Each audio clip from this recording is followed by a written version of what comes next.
nerds. I am all alone today. No Saray to join me as we cover Kruleboyz.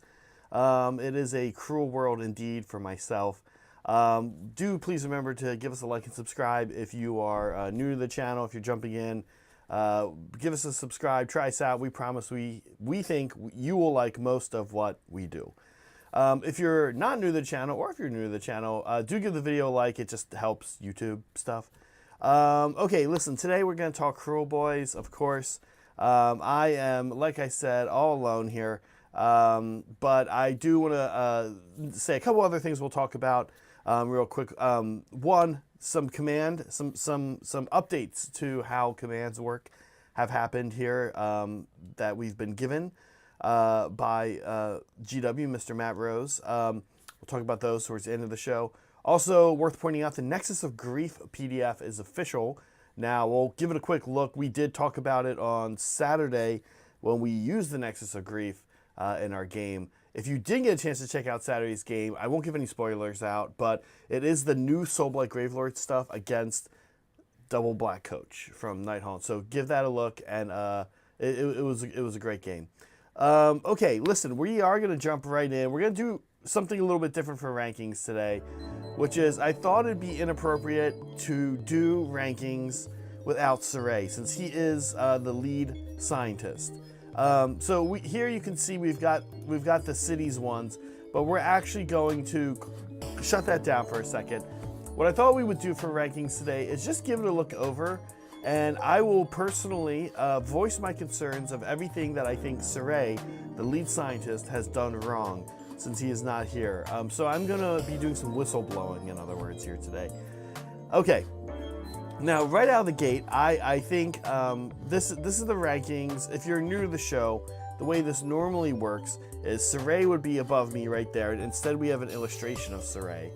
Saray would be above me right there, and he would be kind of leading us in this objective ranking of every model ever for Age of Sigmar. And this is a ranking of how cool is the model.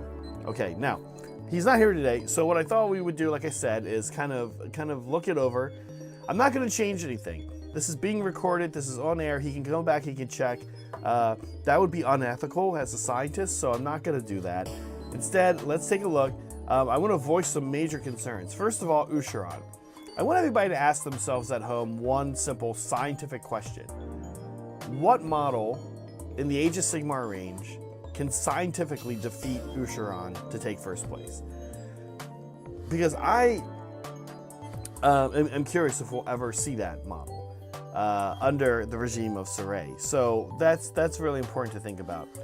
I also think Iridan the Snitch, I've voiced this concern publicly on more than one episode, that he is up way too high. I'm kind of expecting any day now to get knocked out of the third spot. Iridan actually uses the pronoun they, so they to get knocked out of this third spot. But it has not happened yet, and I'm starting to wonder what, again, will knock Iridan out of this number 3 spot. After that, we have a few problematic things on our list here. I think problematic thing number 1 is the Brood Terror. The Brood Terror is gatekeeping a lot of models from getting into above the Brood Terror. Is the Brood Terror that good of a model? I don't know. Is it better than a Free Yellow Cavalier? Yesterday we decided that it was. So I'd like everybody to think about this with some fresh hindsight tomorrow when Saray is back. And hopefully we can really give him the business. That said, I figured we won't waste too much time. Let's jump in from rankings. Let's jump into discussing the Kruleboyz here. Now, worth pointing out that this is an army we have on channel, but we don't have it on channel that often. Our dear Brad does have a Kruleboyz army that he's been working on. I definitely think that Saray will probably paint Kruleboyz at some point in the near future, maybe not the immediate near future. And we have our good friend Andrew, who is actually kind of our Kruleboyz guest. He's sort of the only person, maybe up there with Brett, who comes on and plays basically just one army, and frankly Steven as well. So Andrew comes on and he plays Kruleboyz. He's a good player. He has pretty much everything, the whole army. So can't complain about how often we get them on. Although I can honestly say I wish Andrew was on a little bit more often. But again, this is his life. He comes on and does it. So we do have this army on. But I have to say I'm not super familiar. I did have to do a lot of studying last night to make sure I kind of knew what I was talking about. But let's jump in to the Kruleboyz. You can see I have here the War Scrolls ready. Ready to go. I don't really know that we need to talk about the front page article much. Let's jump up here to the new battle formations. Oh, that's interesting, Soups, that you're getting freezing issues, because I'm actually not showing the freezing issue that we had during yesterday's stream from my end. So I am truly wondering if it is a YouTube thing. Anyone else getting freezing issues? The stream? I'm showing nothing to indicate that that would happen here. From my end. Okay. Kruleboyz get 2 new battle formations. Battle formations seem to be something everybody is getting. I believe only Stormcast has not gotten battle formations. So we have 2 new battle formations here. Swamp Horde Bullies and Bad Mouthing Baiters. Not the greatest choice for name on the second one there. But let's talk about what both of them do. Okay. First, Swamp Horde Bullies. This one is, I think, pretty solid. Now, before we talk about these, you want to think about what is it currently that Kruleboyz players are taking. And I think there are 2 good ones that they're taking. They're taking either +3 range, I think that's middle finger, right? Or they're taking light finger, which is can't be seen if they're in or near terrain. If there's a Kruleboyz player, correct me if I'm getting the names wrong or if I'm kind of glossing over the rules a little too much. They're fine. The Kruleboyz have an okay collection of battle formations. I don't think there's really a huge standout. This is not a faction that's doing super awesome competitively. So there's no real one that we can look at, like say for Deepkin, everyone's taking a Kelly and Beastmasters if they're trying to do well competitively. I don't know what that looks like with Kruleboyz. But I think that these 2 make a pretty strong case to jump to the front of the queue. So first, Kruleboyz 1 is pretty straightforward. Pick a friendly, let's go through, so this is Swamp Horde Bullies. Let me read this to you guys. I know that's why you really tune in. Pick a friendly Kruleboyz unit to be the target. This is once per turn combat phase, by the way. That unit must be in combat with an enemy unit that is in combat with another friendly Kruleboyz unit, and Kragnos, they call this out, cannot be picked to be the target. For the rest of the turn, add 1 to the attack characteristics of the target's melee weapons. Okay, to summarize, if you're in combat with 2 Kruleboyz units, you can pick one at the start of the combat phase and give that unit +1 attack. I think that there are a number of candidates that are it says friendly melee weapons. Presumably this does not affect companion weapons. Very few things do. I'd be looking for that to be specified right here, and it is not, which is a little bit of a bummer because they have some kind of scary monsters that would benefit from this. But I think there are targets for this for sure. Even just Gut Rippers, which are not amazing right now, I think are a good target. +1 attack is just solid, so I don't think you can complain about this one. I think that Swamp Horde Bullies' biggest competition is going to be the next one, Bad Mouthing Baiters. So this is a dirty trick. You get a new dirty trick with this battle formation, and here's what's super cool about it. Currently, there are no shooting phase dirty tricks except for Middle Finger, which is they have something, they have one, right? The extra range. Excuse me, folks. So currently, you don't have, if you're taking any kind of other Kruleboy, if you're just saying, okay, well, I'm going to take Badmouth Baiters, this becomes your only shooting phase dirty trick. And as you know, you can only use 1 dirty trick per phase. So essentially, you get a shooting phase dirty trick. And I got to tell you, it is really good. Is this maybe the best dirty trick there is? I don't know. Let's read it. Cruel Mockery. Okay, pick a friendly Kruleboyz unit to be the Insult Hurler. Pick a visible enemy unit within 18 inches to be the target. Then make a dirty trick roll. Now, again, a reminder on how that works. You're rolling a die. It starts on a 2-up for each dirty trick you use during your turn. By the time you're here, you maybe have used 2. So this could be a 4-up. Or you've saved your roll here to this one and you're doing a 2-up. There are a couple other ways to manipulate the roll for Kruleboyz players. Okay. If you succeed in your dirty trick roll, check out this result. Until the start of your next turn, each time the target uses a move ability, that includes, for example, charge, and does not end that move closer to the Insult Hurler than it was at the start of that move, inflict D6 mortal damage. It's not a 3-up, it's not even a 2-up, just D6 mortal damage on the target after that move ability has been resolved. Okay, this is really, really powerful. You take a enemy unit. Now, again, you could only use this during your shooting phase. It's not like it's a shooting attack and you can shoot in your opponent's turn or anything like that. So you only use this during your shooting phase, and it lasts until nicely. It lasts until the start of your next turn. Okay. You pick an enemy unit that you know, and a unit of yours to be the Insult Hurler, that you know that enemy unit is not going anywhere near this, right? So, for example, you can pick just, actually, there's a really good candidate for it that we're going to look at in a second, which is the Kruleboyz on Snagtooth. You can pick this guy, okay, he's off on this board edge on the side, which is where he's going to spend a lot of the game. And you pick something pretty intense, like a Stonehorn, or a Freeguild Marshal on Griffin. I mean, heck, Marathi, right?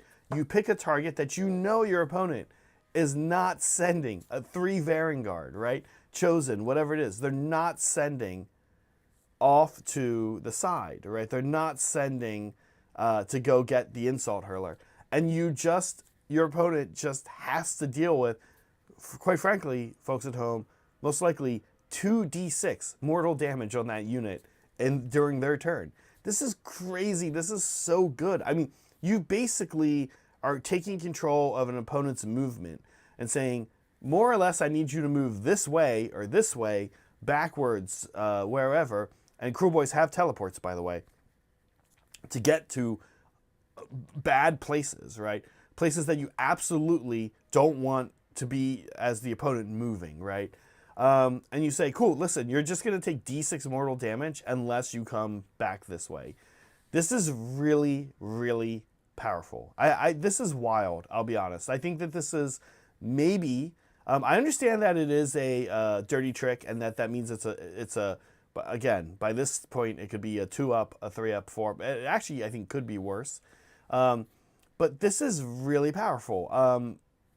Think, folks at home, if you're not a Kruleboyz player, think about that thing in your army that you're saying, I need this thing to go get involved. I need this thing to go fight. It's a great unclean one. I need to screen, right, with Plague Bearers, right? Well, they have a ward and they have 2 wounds. It's nice, but like 2d6 mortal wounds, just like if they're trying to attempt a charge. Wow. Let's keep this one, in my opinion, in mind as we move forward and talk about some of the other ways that this is going to be like really nasty. Okay, next thing Kruleboyz get, super cool. They get monstrous traits, and why I like this is because it's not adding to a small menagerie of artifacts or heroic traits and saying, you know, there's 3 to pick from.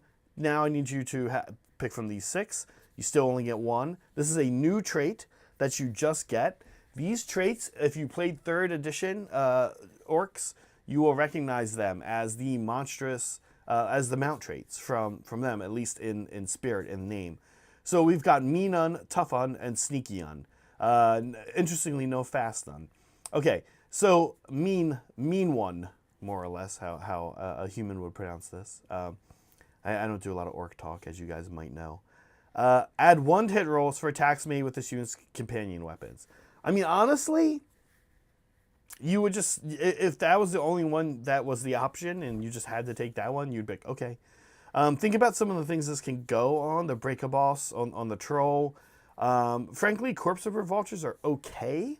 They're not the nastiest monster bird out there, but they're not bad. They are a little nastier in 4th than they used to be in 3rd, relatively speaking. I don't know, pretty good, just right out of the gate, +1. Then of course there's the Sludge Raker, so yeah, like really good. Tough one. Subtract 1 from the rank characteristics of weapons used that attack this unit. Also good. Right here, just with these two, you're just honestly looking at a straight, do I want more offensive defense? Frankly, with Kruleboyz, you might want Tough One. You might want to minus Rend, incoming Rend into your armor saves are not amazing across the book, and you might just decide that you want to be a little tougher. I think this is interesting on the Corpse Ripper Vulture for sure, because that thing is kind of fast and it can be tough. This makes it a little more tough. You now have this sort of almost like a tar pit, fast moving monster tar pit. I kind of like this. Great candidate for being an insult hurler, by the way. A Corpse Ripper Vulture. Get it where you want it to be. Fly, add a run roll, add flat 6 to its move, put it somewhere, and start making things move towards it or take mortals. Okay, last but not least, Sneaky On. This might be least. This unit can use the normal move or retreat ability once per battle, by the way. That's what's really important here. As if it were your movement phase. In addition, no mortal damage is inflicted if it does. Now, once per battle is always a little bit, okay, better be good. And I think it is good for what it does. The question, of course, is as always, is it better than mean or tough? I think that there are probably a lot of Kruleboyz players that could say, oh, I could definitely use that once per turn. Again, I think it's very interesting on a Corpse Ripper Vulture. Maybe, again, a Corpse Ripper Vulture who has been summoning an enemy unit toward it. The enemy unit has taken the bait rather than take the mortal damage, has charged the Corpse Ripper Vulture, and now you want to get the Corpse Ripper Vulture, if it survives, out of problems. I like it. These are great. I think you'll somewhat struggle to pick which one of these you want to take, but I think it's just kind of gonna come down to play style. I don't have a lot to say about these. This is great. This is a really good front page. I think this is, you might have seen the poll here I have. The poll I have up is asking to take a look at the ones that have come out already. Scourge of Ghyran, and talk about who's the winner. We've got Nighthaunt, Cities, and Gloomspite Gets, I think, are kind of the 3 main ones that we think have had the biggest glow ups. I'm gonna say that Kruleboyz, if we made this poll tomorrow, would be on this list. Kruleboyz have got some really nice stuff here. Okay, before we talk data slates here, I do want to remind folks at home, we do enjoy support in forms of super chats and gifted memberships. It does help our channel grow. Thank you as always in advance. And of course, if you can't, you can. We understand that. So thank you though so much for those who have over the weekend. We had a great weekend with an awesome game and a hobby stream yesterday. In addition to this show running every single day. We do have a membership goal we're trying to get to by the end of this show's run, which is 50. We're at 10 right now. So we're looking for to increase that gifted membership goal. Thank you. Thank you for letting me show. Last thing I'll point out as we turn is you're wasting money not giving a membership, as it makes total economic sense. Okay, let's chat War Scrolls. And let's start with Swamp Boss Scumdrek. This is the Sludge Raker Beast guy that is the named character version. Swamp Boss Scumdrek. Okay, has not had hasn't had any change here on their circle, but weapon-wise they have. They lost their single bite chomp thing that does like 3 + D3, and instead it's been rolled into one set of mount weapons. Thank you, Soups, by the way. Oh, also it triggers lights when you give members. That's what's fun. Okay, yeah, I will. I need to update the membership thing. Thank you, Soups. I appreciate the support. We appreciate the support here at the channel, as always. And thank you for the work you do for the channel.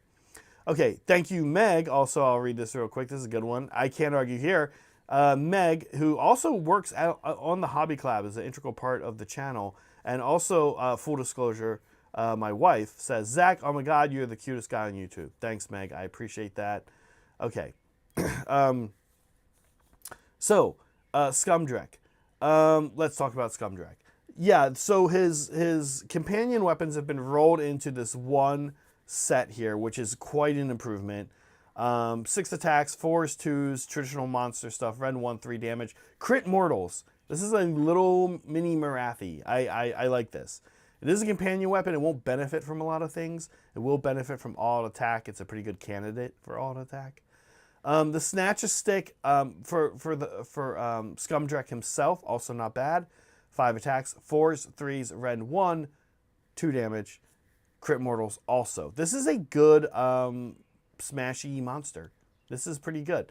Okay, now I really like what abilities, War Scroll abilities, these 2 War Scrolls have gotten.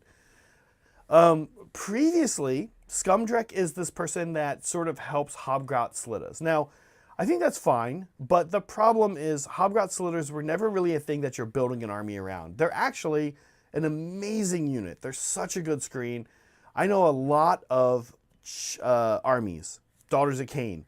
I would love a cheap, really garbagey screen. I know I have my Canary, but wow, I mean 70 points, am I right, folks at home? 70 points, I think, not 80, for 10 little dudes. They do almost nothing, but they do have a shooting attack, which is kind of cute. Hobgrot Slitters, sort of interesting. But you're not really building an army around them. On top of that, they do have their own little leader guy now that can help buff them if you need that, if that's what you're looking for in your life. Yes, thank you, Saul. I appreciate the gifted memberships. We appreciate the gifted memberships. Gifting 5 memberships. Saul Rothman. Saul and I are actually having a full disclosure, a conflict right now where we're kind of going back and forth and discussing who wronged who in memes. In some memes. So Saul, I appreciate you being the bigger man and coming through with the membership, showing that you support the channel, even though we're having this conflict between you and I on a personal level. So thank you, Saul. Okay, let's talk about Scumdrek and his abilities. Okay, this is so good. I think people are really gonna want to take this. By the way, keep in mind one more time what I asked you to at the start. Think about the battle formation. The Baiters battle formation. Okay. The first time you fail a dirty trick roll, each turn, give this unit 1 betting chip. This is also just good, clean fun. Each time you make a dirty trick roll for an ability that targets a unit wholly within 12 inches of this unit, you can spend any number of betting chips. For each betting chip you spend, add 1 to that dirty trick roll. Now listen, this is not how betting or gambling works. I love that this is what they called it. I know that he has in his lore that he has like this kind of betting and gambling and component to his lore. But this is not really how betting works. This is just great. Every time you fail a dirty trick roll, you can get +1 on a future dirty trick roll. This is so good. Like, this makes it, by the way, so that if you really did have bad luck in your hero phase with your dirty trick, and in your movement phase with your dirty trick, your baiting could be done on you could bait on a 2-up basically that later on. So this is really good. It's a passive ability. It does have a range. It's wholly within 12. This guy's a pretty good baiter also, I would say, because you don't really want to get into combat with him. That said, listen, if I'm sending Big Marathi out and this guy starts baiting her, she's going to go beat his ass. But there's a lot of units that don't want to interact with this guy. So quite good. Quite good. Okay, Thrashing Tail. Pick an enemy unit in combat with... sorry, this is a rampage, by the way. Combat phase rampage. Pick an enemy unit. 1 chip per turn total. Okay, oh, sorry. Thank you, Soups. Wait. One each turn. The first time you fail each turn. Oh, sorry. Yeah, you do not do each phase. Thank you. Good call out, Soups. I still like it. I still think it's good. It's still +1 to a dirty trick. I'm still looking at it in the context of the baiting, which means you'll probably have a +1. There's a really good chance you'll have a +1 if you try to do a hero phase and a movement phase dirty trick. Okay. Thrashing Tail. Pick an enemy unit in combat. Oh, thank you once again, Soups, for that call out, by the way. We do want to make sure we get things right. Pick an enemy unit in combat with its unit to be the target.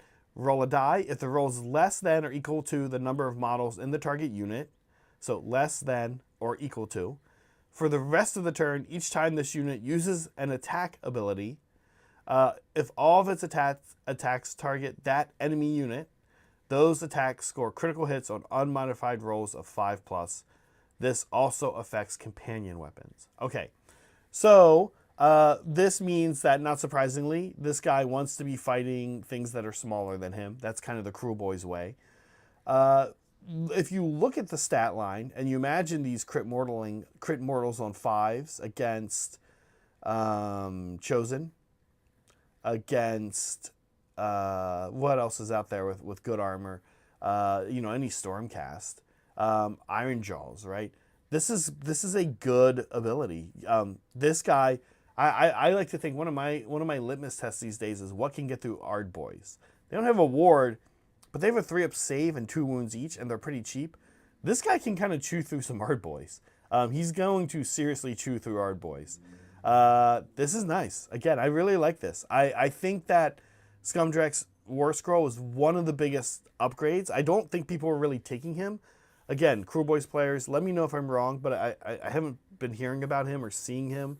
I've only played a couple games against Kruleboyz in 4th. I've not seen him on the battlefield, though. Let's talk about the killer boss on Great Gnash Tooth in 1 second. Saul, thank you. Saul, member for 21 months, Lab Mandrill.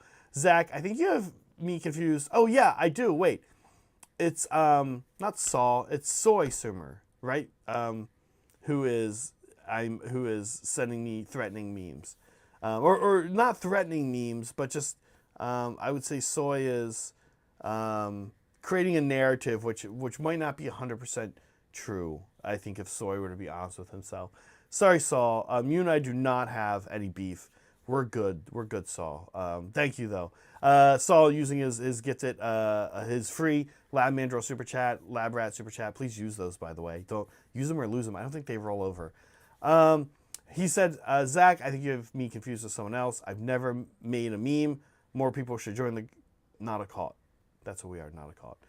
Saul, you should make a meme, by the way. I kind of want to see what a Saul meme looks like now. Okay. Killer boss on Great Gnash Tooth. Okay, let's talk about this guy. So currently, this guy can give a +1 to hit, and he's sort of like this fast-moving support piece. Remember, the thing that a lot of people think is weird about this army is that you've got this guy. Everybody wants a cav unit for Kruleboyz. When you ask them, what does your army need that doesn't have, that's what they say. I want this guy as a unit, Gnash Tooth Riders or whatever.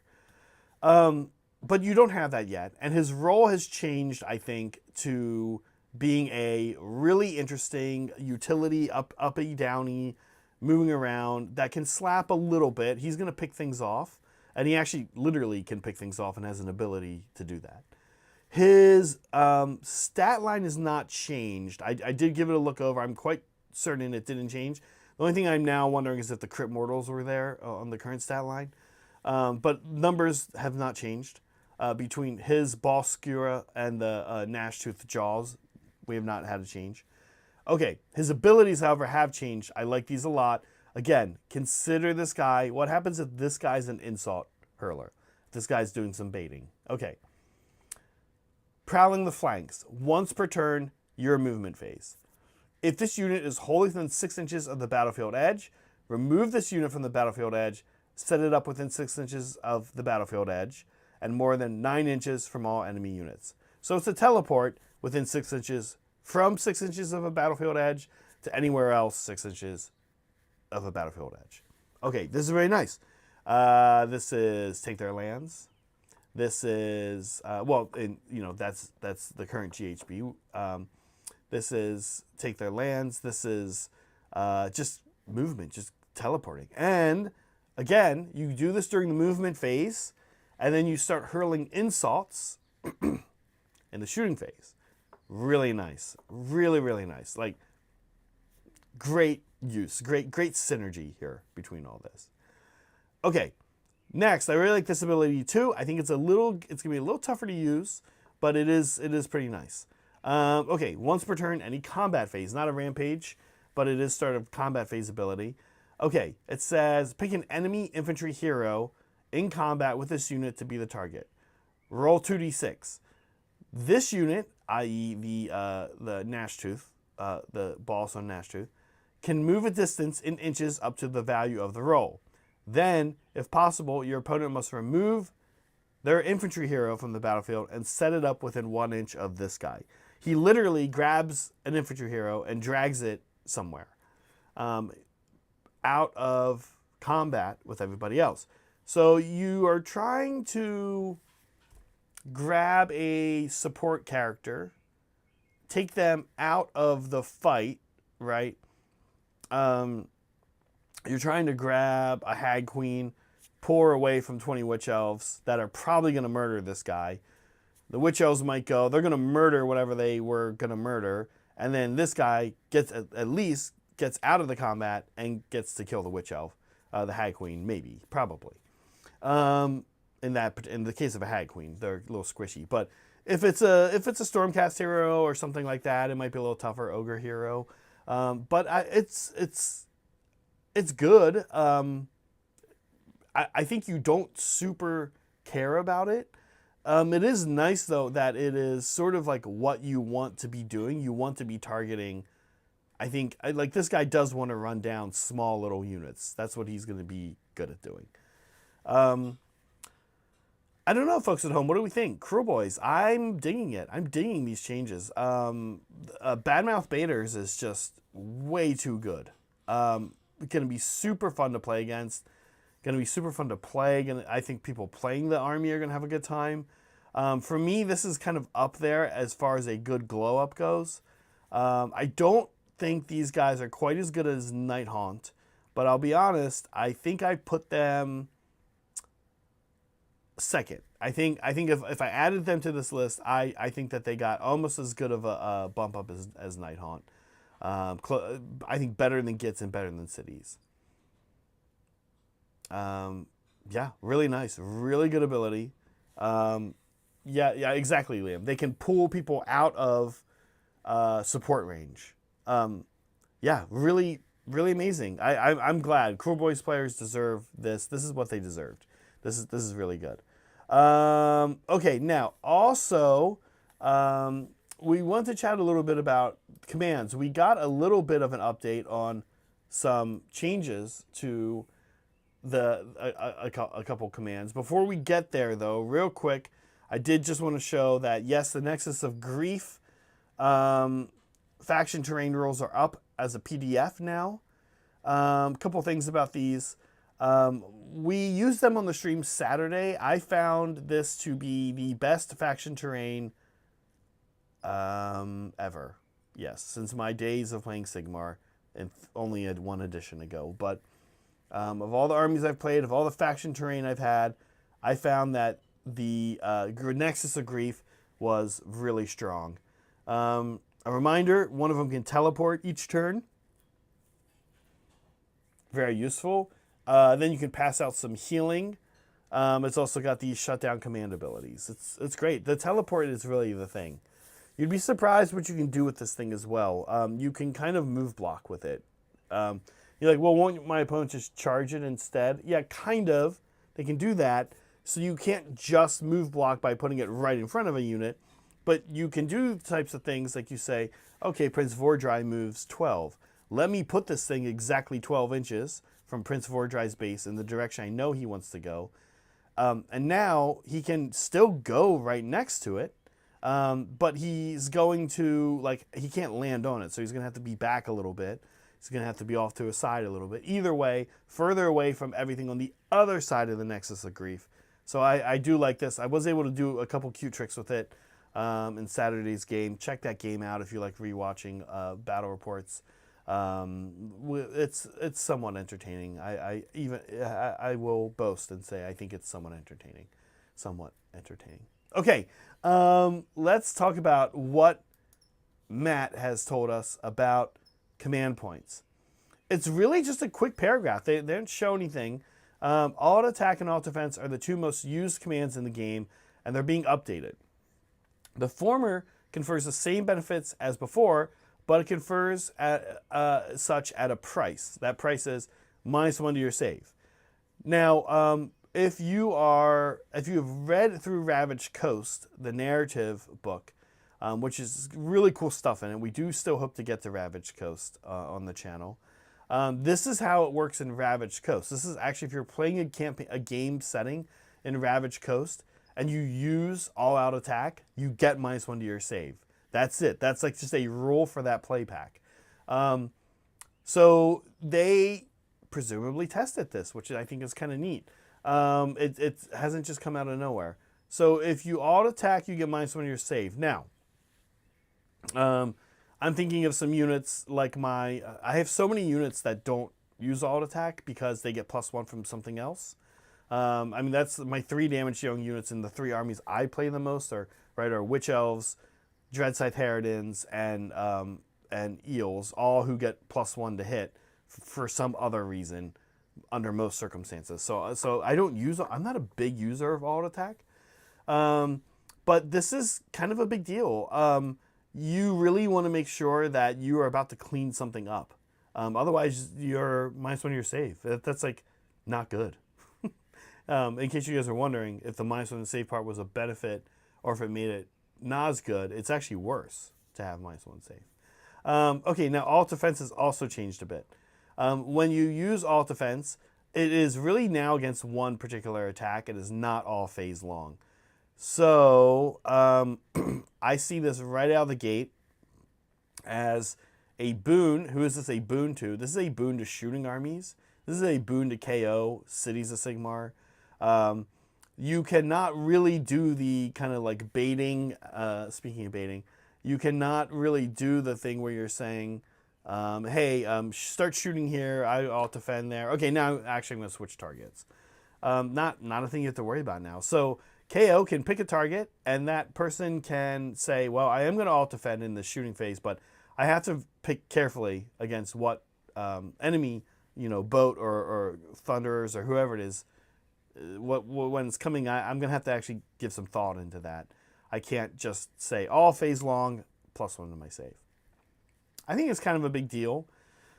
As far as fighting goes, in combat, this is interesting as well. I think this will be less impactful than you might be worried about in combat. It's not all the time that you're in combat with. I keep using Slaves of Darkness as an example today. It's not that often that a player can afford the spatial luxury with resources such as they are in Sigmar to say, okay, here is 10 Chosen and 6 Varangard into some unit of yours, right? Oftentimes people are lucky if they can get one heavy hitter into combat with an anvil, or let's say your hammer that might also be kind of tough, and they're really trying to take it out. They can maybe do that in maybe kind of like a mid-tier monster, or like a unit of 5 or 6 or something that's okay. A good example of something I find myself stuck in combat with sometimes is when I'm playing Meg's Seraphon, is 6 Kroxigors and 10 Saurus Guard. Saurus Guard are good, they're kind of consistent, but they don't do that much damage, right? So I'm going to, of course, take the alt defense against the Kroxigors, but, I can't say I wouldn't like it if it was, still having the benefit against the Saurus Guard. So you're going to feel this, but I think you're only going to feel it in those circumstances where you're in combat with multiple things that can put out some actual damage. interesting. I think one of the goals here is to put some balance in between the different command abilities. Certainly, I'm positive for sure. Even as a person that plays Nighthaunt as one of my main armies, if you were to ask me what have you spent the most CP on since the start of 4th, I'm positive my number 1 would be alt defense, and my number 2 probably alt attack. Probably, I think that's probably the case for most of us. So it makes them a little bit less of a no-brainer, and you're gonna have to kind of think maybe it is just better to, shoot a few shots during my opponent's turn. Maybe it is better to hopefully not roll 1 on a redeploy. I kind of like it. I think it does up the stock of one ability in particular, command ability in particular, which is Power Through. Again, I don't use Power Through a lot. I don't use a lot of armies that can make advantage of Power Through. But I do think that Power Through is very interesting because it is quickly becoming one of the only command abilities that just lets you do something.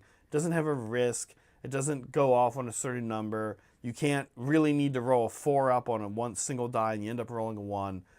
It just kind of does its thing. It's really one of the most reliable command abilities at this point, now that alt attack and alt defense have these drawbacks to them. So I know for me, especially with my Deepkin, with my Eels going into infantry units, I'll be thinking a lot more about Power Through as an ability. I also think shooting in your opponent's face is another one. Although again, you could just have a bad round of dice. That's great. Okay, I think we had one last person here today, and I like to run my mouth, but I think that we finished faster as a result of no Saray. Something to think about. I'm just kidding. I actually really missed having Saray here with me. I've been wanting to drink some coffee. I haven't even gone to pour it for myself.